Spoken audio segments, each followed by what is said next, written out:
Labor relations can be a delicate balance in the construction industry.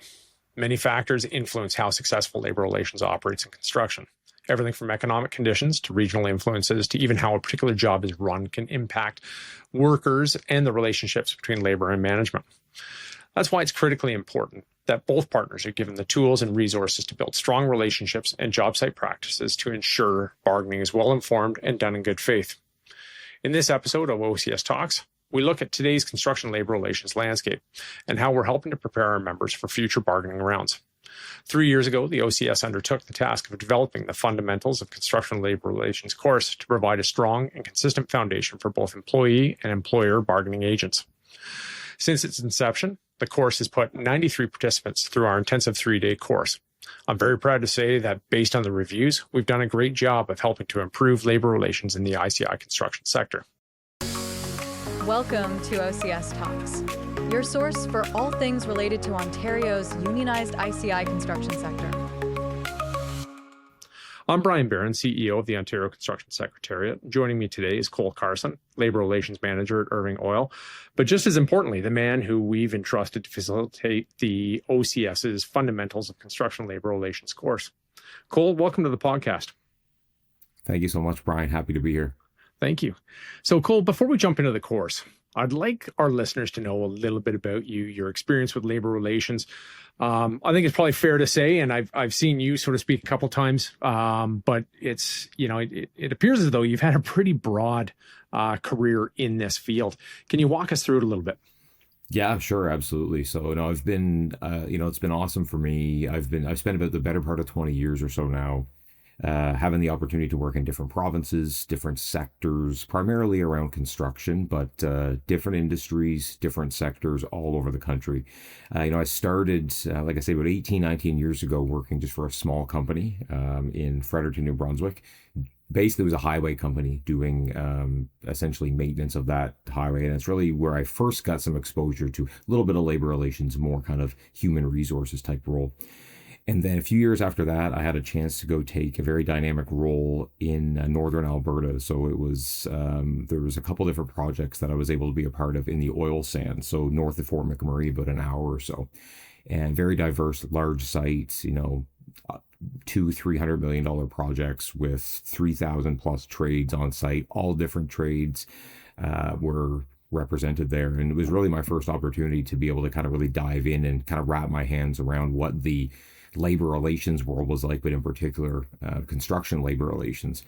So I spent roughly about 6 years there on a couple different projects. And like I said, really getting into all different aspects of labor relations, grievances, bargaining, all that kind of fun stuff. From there, I had a chance to move to the electrical power sector in Ontario. I was actually working at Bruce Power in Kincardine, Ontario, which at the time, and I believe still is one of the largest nuclear generating facilities in the world, with a very, very dynamic labor relations landscape. So similar to the ICI sector, the electrical power sector in Ontario is also, very dynamic. A lot of similarities between both of those. And I had a chance to manage the construction labor portfolio there for almost 7 years. And so that's really where I started to get some exposure into the Labor Relations Act in Ontario, Labor Relations Board, and really working through, again, those kind of grievance process, jurisdictional disputes, again, more with bargaining, and really had a chance to start to see what it was like with so many entities that are involved, which I think is something that's very unique to the construction sector within Ontario, is employer, employee, bargaining agencies, owners, clients, employers, multiple unions, and different groups involved, extremely dynamic. And then finally now, for the last almost 3.5 years now, I had a chance to come back home to the East Coast.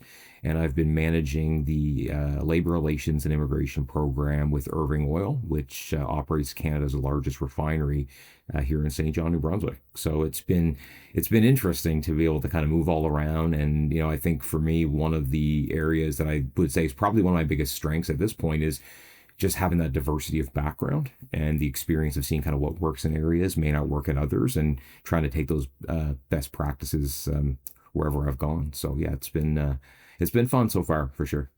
Definitely. Yeah. So one of the things I find interesting is kind of that both the construction, and I'm going to call it sort of the non-construction environments that you've worked in, but sort of that more industrial kind of workplace, the things where there are sort of significant kind of differences between that construction side of things, which we're focused on, and then the other sort of workplaces. So, when we kind of come down to sort of labor relations training, let's face it, there's a number of courses that are out there. There's university degrees. There's all sorts of college programs that you can go and take. But construction is a fair bit different. And I'm curious from your perspective here, what makes construction workplaces, and let's call them non-construction workplaces, different from a labor relations perspective? Sure. Yeah, no, it's a great question. And you're right. There certainly are a lot of differences, a lot of nuances. I would say first and foremost, the thing that's always really stood out to me, it's really just going to the fundamental nature of what the employment relationship is in the construction sector versus a lot of other sectors. And in particular, how you can have a certain employee working in the construction sector could have 4 or 5, maybe 6 different employers in a given year. They could be working in different provinces. They could be working for different client sites.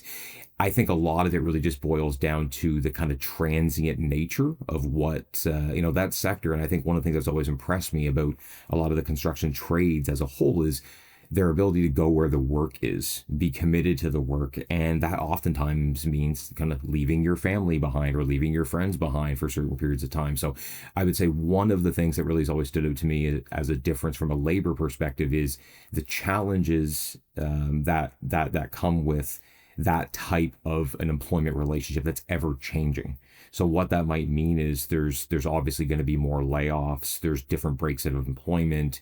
And again, you have, I think one of the areas is from a union perspective, if I was to look at it, is sometimes you would see challenges around consistency or maybe inconsistency of application of maybe someone, how an employer is interpreting a collective agreement or how they want to manage a grievance, let's just say for a couple of examples. And that could be different, very different from employer to employer to employer, depending on where they are, depending on the nature of the work.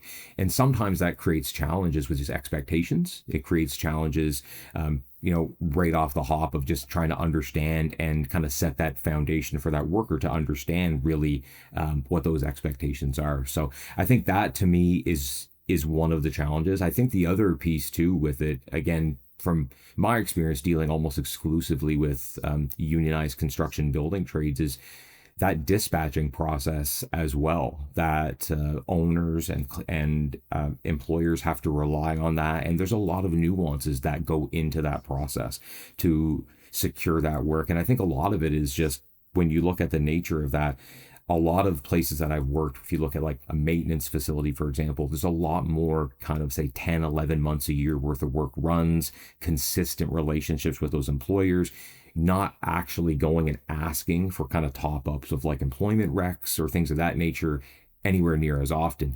Whereas you flip over into more construction space and now that is very, very much part of the process. So it certainly is unique, and it definitely does bring, a set of challenges. I think, again, as I mentioned before, when you have so many different players that are involved in the sector, there's always going to be, I think, a higher potential for there to be challenges because maybe folks are just not on the same page or they don't necessarily always understand the expectations. So the more entities that you have involved, which is very common in construction, the more potential challenges exist. But at the same time, I look at it, there's also more potential for sharing and for feedback and for growth as a group. So I would say those are probably the biggest areas, Brian, where I've noticed is the biggest difference is really just that kind of nature of employment. It's very, very different. Yeah, it's funny. Early in my career, so I, sort of after high school, before college and university, I had worked in warehousing. So it was kind of this very static workplace where you're going to the same place every day. There's some level of reliability, but kind of behind the hours, that sort of stuff, even in terms of the travel distance, that kind of thing. You could really kind of base your life a little more easily around some of those employment relationships. Whereas, when I transitioned over to construction, yeah, and sometimes you were lucky enough to stay on a job for a year, in some cases 2 years. But in other cases, it was very short duration. You were there for a few days, a week, a month, something along those lines, which there are different considerations that are there when you're having to, when you have to travel, when, even things like parking, that sort of stuff. Some of those different things are a bit of a challenge. And I think you bring up a really good point when you're looking at, you've got to, you may have to leave your family for an extended period of time, which those are all different considerations that have to be taken into account that are really unique to construction, that really kind of transient side of things. And then also, the dispatching from union halls and that kind of thing, working potentially in different locals and that sort of stuff. Those are all different considerations that have to take into that you have to take into account, and, with that, I really kind of want to jump into kind of the course, because our course is quite a bit different. The intent behind this was really to provide a strong foundation for the participants on both the labor and management side, really looking at it's building sort of that base for them. So if they don't have sort of a, formal education in labor relations or health and safety or anything along those lines, is to give them really sort of those kind of foundational principles around labor relations, even things like legal perspectives, everything from sort of the OLRB, that sort of stuff, right into sort of those health and safety fundamentals, which help to form sort of a lot of those relationships that we see between labor and management. So I'm curious as to, why do you think that type of training, the type of training that we're offering in this course, is important to the industry? Mm-hmm. Yeah, no, it's a great question. And for my perspective, I really started to notice that I believe that there was a bit of a gap in a couple different areas when I was about 2 years into working at Bruce Power. And again, as I mentioned, it's not the ICI sector, but there's a lot of similarities to the power sector. And what I started to notice at that point was you had individuals who had been kind of, taught and brought along. Let's just say, for example, they were a new business agent, or maybe they were new to ownership as part of a different company. And really, folks end up learning a lot, primarily on what's passed down from the people that have come before them. And that's not necessarily a bad thing. There's obviously a lot of positives there, but what you realize is that there's a lot of unconscious kind of bias that also exists in anything that we do, not just talking about construction labor relations, but the experiences that an individual has and that they kind of amass over a period of time. When you're passing that on and kind of training someone new for a role, that is going to naturally be a part of that. It's human nature. It's the way it is. And although there's a lot of really positive things of learning, especially in the construction sector, because it's such a nuanced industry, it's imperative that those are passed down. But one of the things that I started to notice was there's some of the fundamental aspects that might be getting missed, or maybe are just kind of only partially being seen. And so from my perspective, one of the things that I've always advocated for in any of the areas that I've ever worked is collaboration across different groups. And whether that, again, unions, the different agencies that are involved, contractors, owners, etc., government entities, whatever the case may be, I just feel like if there's better collaboration across the groups, it just leads to a better product, a better relationship overall. And so that, to me, I think is one of the key factors when you look at why a course like this is so important to the industry. So on the one hand, you really are, to your point, setting that kind of foundational framework of, starting with the history, the legislation. For a lot of folks, they may have heard some of this. They may have not kind of, dove into it any further than that. So it really is kind of setting that. But also, I think what it's doing is recognizing that there's a changing demographic in the workforce now, and it's been happening, and you're definitely seeing it. And that's on really all facets of work. What's happening is the older generation that's retiring out, there's more and more new folks, and we see this in the course. A lot of younger business agents coming in, and that's great that we have a new crop of folks coming in.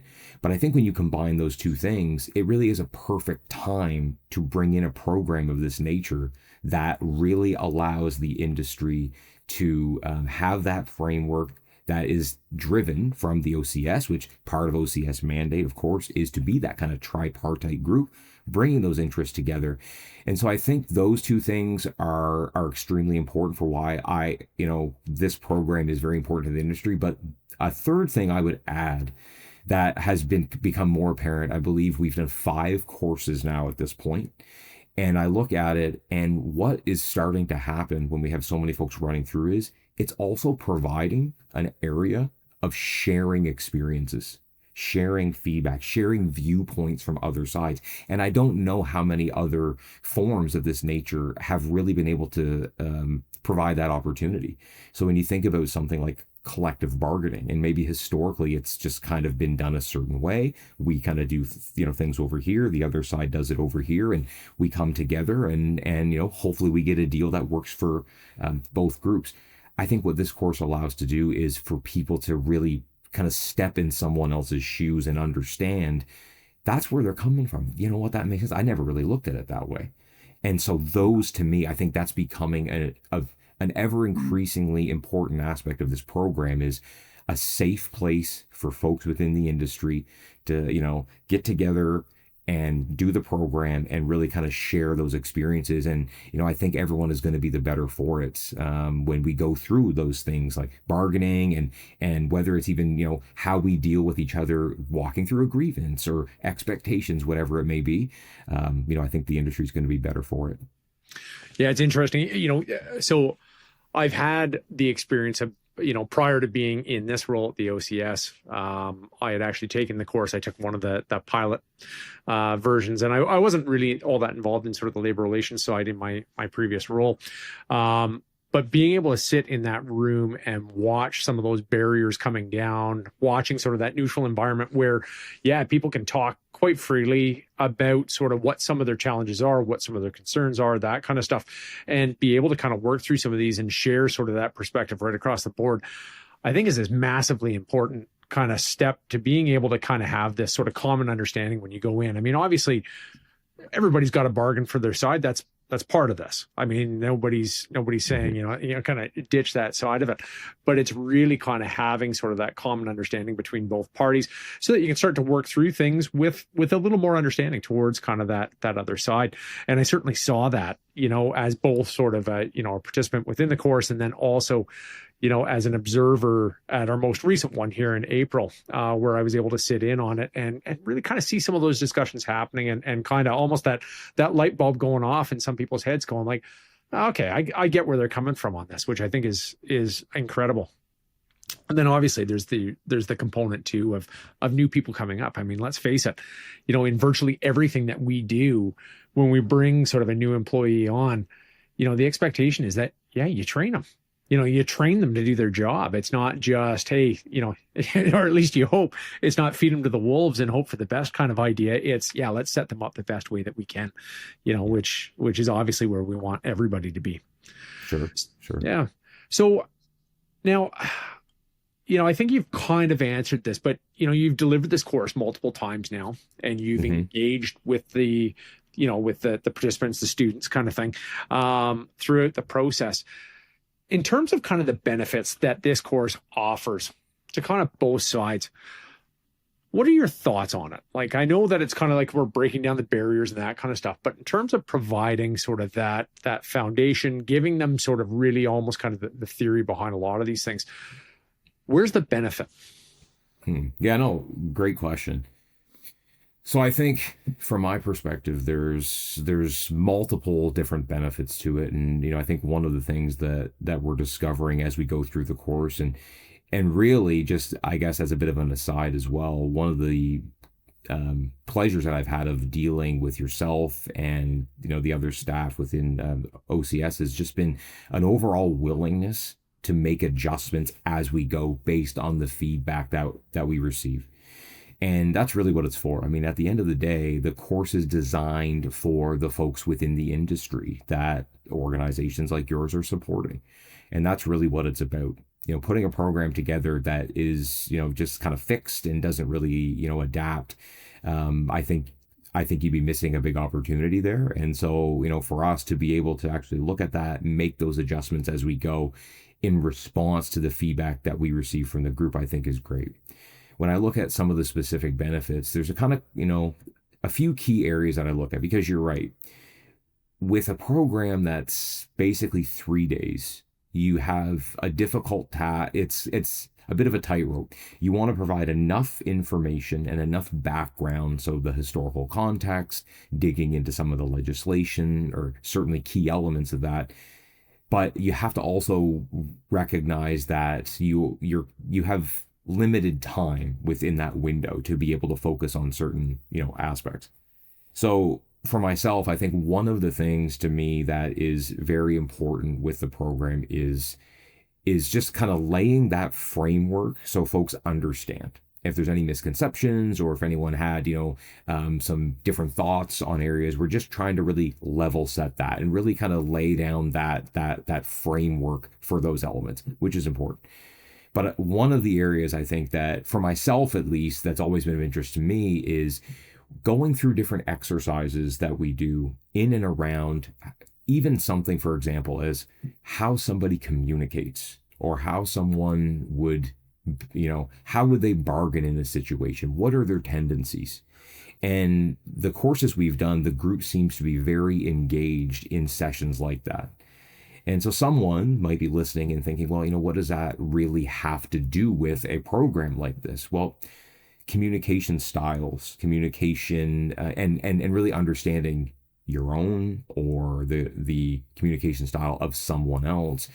There's multiple reasons why it's important, but it's key to, and I'll actually quote some individuals that are, very relevant players within the ICI sector in Ontario. There's a business manager at the time that I used to deal with at Bruce Power, and he always said, communication is key. That was his slogan. And, it seems simple, but it's very true. If you understand what type of a communicator you are, what type of a communicator other people are, how someone would actually negotiate at a bargaining table, it does a bunch of things. It helps you set up your team, which is something that we've really tried to focus on, is pre-bargaining activities. If you look at bargaining specifically, and we'll talk a bit more about that as one of the benefits, because I really do think that is a key focus area. But it's just really understanding, when you understand those pieces, it really helps you understand where the other person's coming from. And I think across the whole industry, again, whether it's bargaining or working through a dispute or just trying to get on the same page, these type of exercises and these type of skills are very beneficial, and it's things that folks use on a regular basis. So to me, I think focusing on those elements, those exercises, are extremely important, and it may be some things that off the hop someone may have never thought would be really that relevant. When you look at it from a bargaining perspective, for example, and so this recent course that we did in April was, and I certainly understand, probably a bit more focused on bargaining because it is obviously a bargaining year within the sector, so a little bit different. But one of the areas that we really tried to emphasize from some feedback going into this round was, how do we, because we talked before a lot about kind of the bargaining process and, walking through, what are the steps and what does that look like? And that's important. It's important to understand those framework pieces, but I really wanted to kind of shift gears and even go further in, talk about the benefits of this, to say, how do you set yourselves up with whatever side you're on, whatever role you're playing or have played in bargaining? How do individuals really set themselves up to be successful? And that could be from, how do you better manage your stakeholders internally? So whether, if you're a union, how do you manage that union membership when you're developing a mandate and you're trying to kind of level set what is realistic in the market in 2025? And it's, similar from a perspective of an employer or an employer bargaining agency. How are we going to make sure that we're setting our team up that we are going to give ourselves the best chance for success, leveraging existing relationships that are already there? One of the areas that we really tried to focus on last time from bargaining, and from some of the feedback and some kind of side discussions that we had during the course that I thought really resonated with folks, was, I have a bit of an analogy when it comes to bargaining that we really wanted to focus on. And not just within the ICI sector, but bargaining in any relationship that exists, is with province-wide bargaining every 3 years in the ICI sector in Ontario.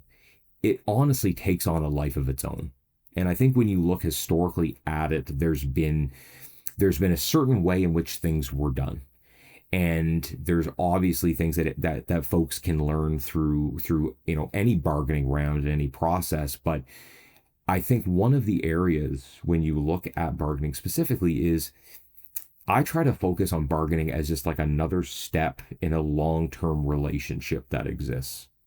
And if you look at bargaining from that lens, it makes it much easier for folks to really kind of take a deep breath and say, listen, this really isn't as much about, trying to necessarily win this round of bargaining per se.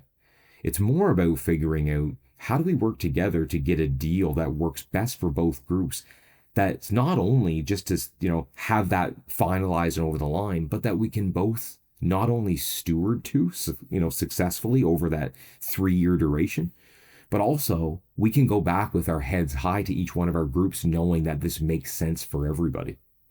And I think when you look at the groups historically within the ICI sector that have probably the more easier rounds of bargaining, I would bet you more often than not, it's the relationships that exist with the heads of those groups that have been there for years.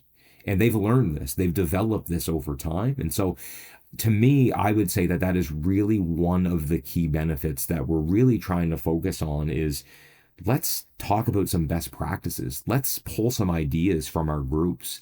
And, what are some things that we would do leading into bargaining? What are some things that we would do to set up our bargaining teams? How do we develop our mandates? And then finally, and a very important but probably often overlooked piece is once the round is complete, while it's still fresh, let's do a debrief and build a lessons learned. Let's figure out, where did we think we could have improved? What worked well? What can we improve for next time?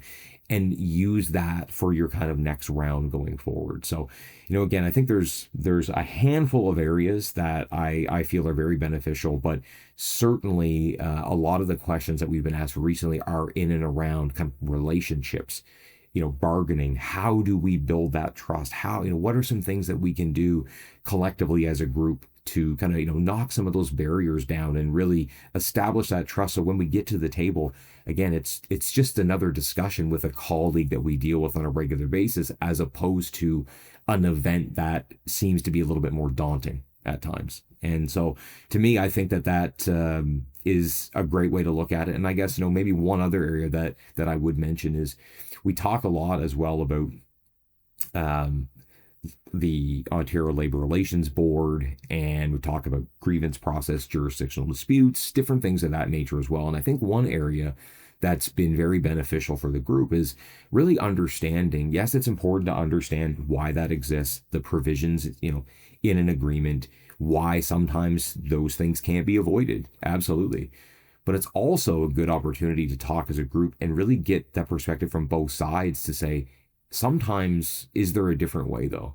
Is there a different way? Is there a way that we could strengthen our relationship together and actually find a solution without having the intervention of an arbitrator or, board chair or something of that nature, right? Kind of keep those decisions within those groups. And so I think all of those areas are opportunities for groups to continue strengthening that relationship. And, as a whole, I think that that's one of the kind of main objectives of the program, at least for myself, when I facilitate, is pulling that out and let's see where we can identify where each side sits, and can we start recognizing the challenges they face, which is really the first step in, understanding how we can kind of move forward together with it, right?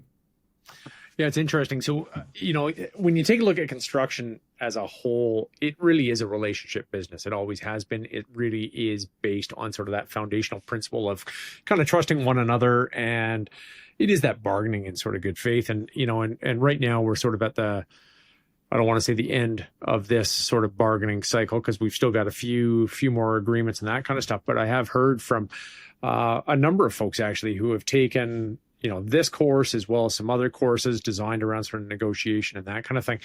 And they said that this round was significantly different than the previous round, where, even in terms of stories around, how they're operating in the hotels where they're meeting and that sort of stuff. In previous rounds, it was very much kept separate. It was almost like there was this barrier between the two, where between management and labor, they wouldn't talk, they wouldn't get together. The only times they spoke were actually at the bargaining table.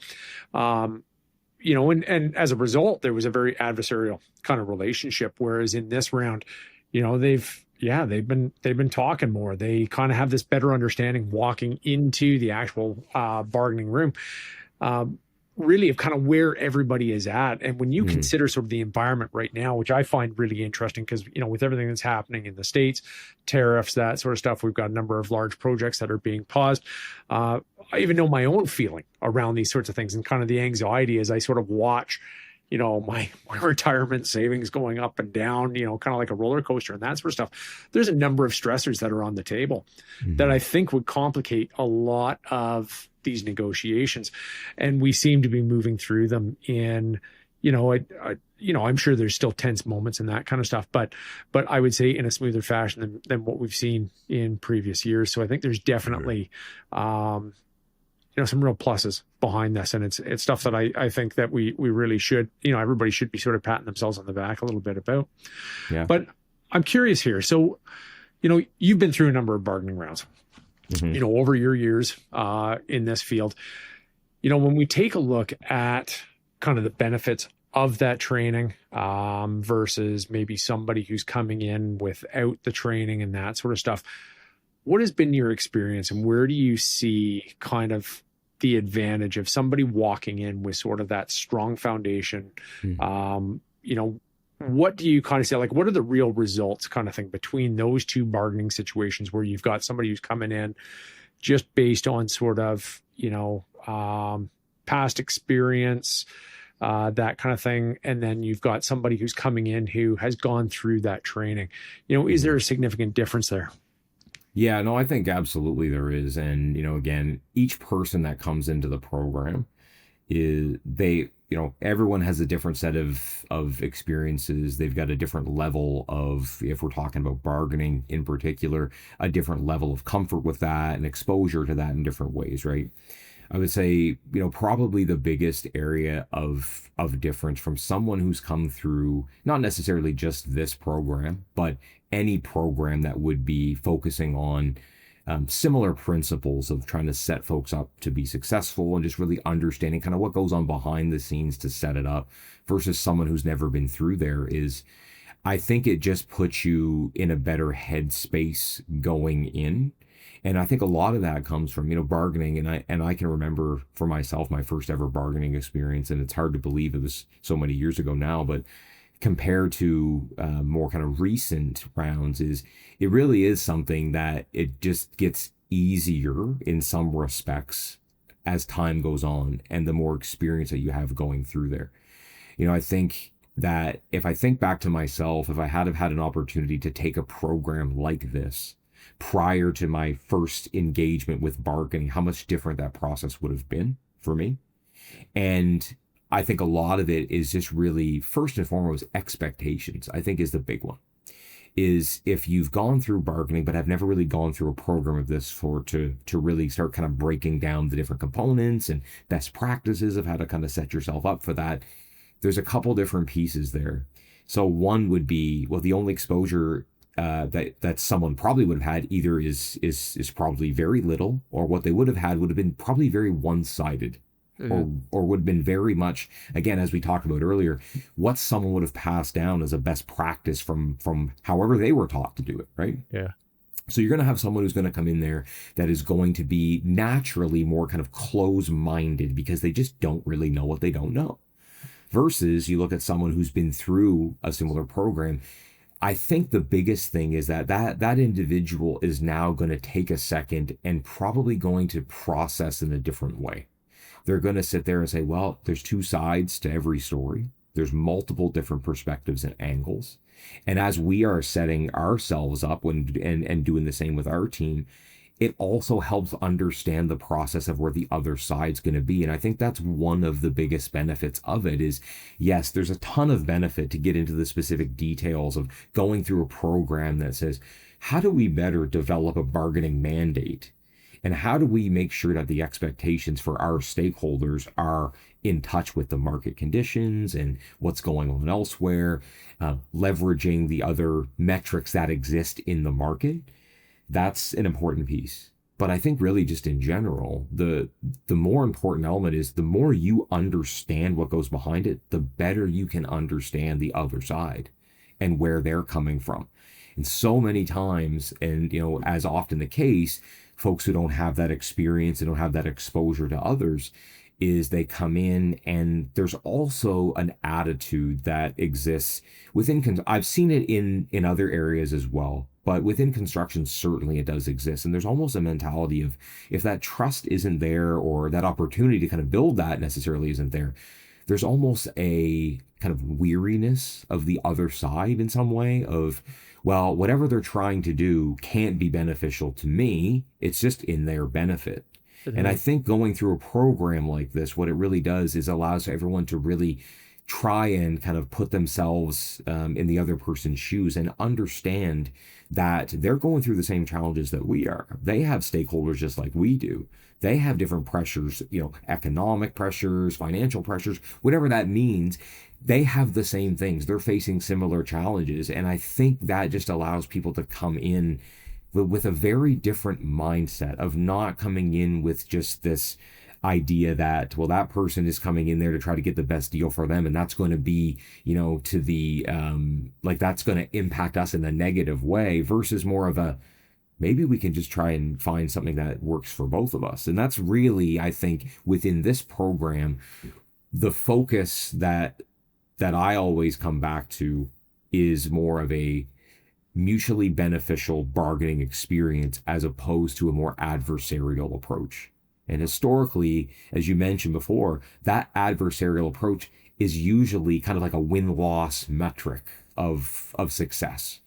And we've seen time and time again that if someone leaves a bargaining round and feels they're a clear winner and the other side is not, that is not great for the relationship. Yeah, nobody wins in that scenario, right? Right. Nobody's winning there. And then now you have to once again steward to that agreement, and it's just not really doing anyone any favor. So, again, I think in general, a lot of it is just different perspective, having a chance to really understand how much actually goes into it. And I would also say another real key benefit for bargaining, specifically with our program here, is looking at how to best set yourself up to be successful. A lot of folks believe that, bargaining success is defined by what happens at the main table, but that really couldn't be further from the truth. Setting yourself up with the right team, doing the right roles, with the right expectations, with the right mandate, with the right approvals, all of these things in advance, it just lends to a much better experience and likely going to lead to a better outcome that's going to benefit both sides for sure. Well, I think you're probably just going to have a far more productive discussion.